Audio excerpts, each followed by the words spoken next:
getting a 911 call, the police responding to that apartment building where they say that they had gotten the call about a burglary in progress. What they found when they got there, a 78-year-old man who they say refused to drop a gun that he was pointing at them.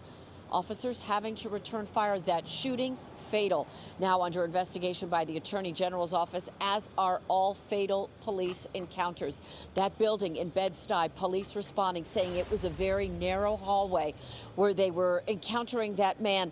He had raised a weapon. He was pointing it at them and he refused to drop it.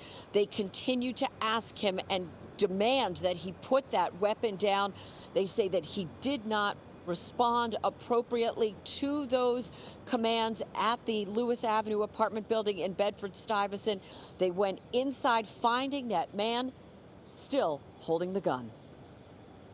Our young officers were put in a life and death situation, and the elderly male lost his life. Officers observed the firearm. They started yelling no. They start retreating. The male raises the firearm up and actually steps out the apartment with the firearm pointed at the officers.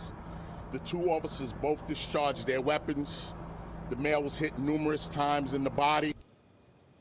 To the Bronx now at 8 o'clock last night, where police getting a call that a man was waving a gun around and, quote, acting crazy. They went up to the elevated train platform at 1st and 231st. It was the one train platform at 231st and Broadway.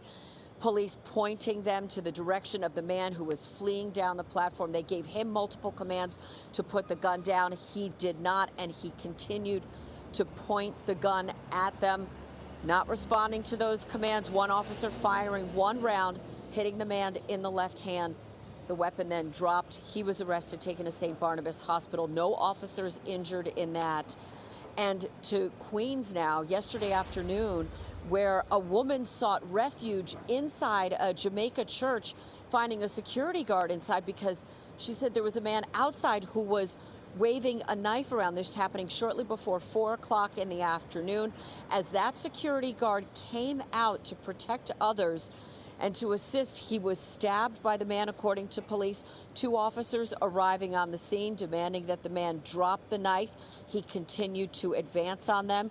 Those two officers firing 4 rounds, striking him twice.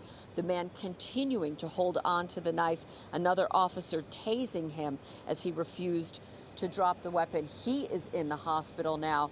And police now saying that that 59-year-old suspect at that church, that he has a history of mental illness. Such an incredible day for our police officers across New York City. We know people are recovering, and one man, 78 years old, shot fatally in that police encounter.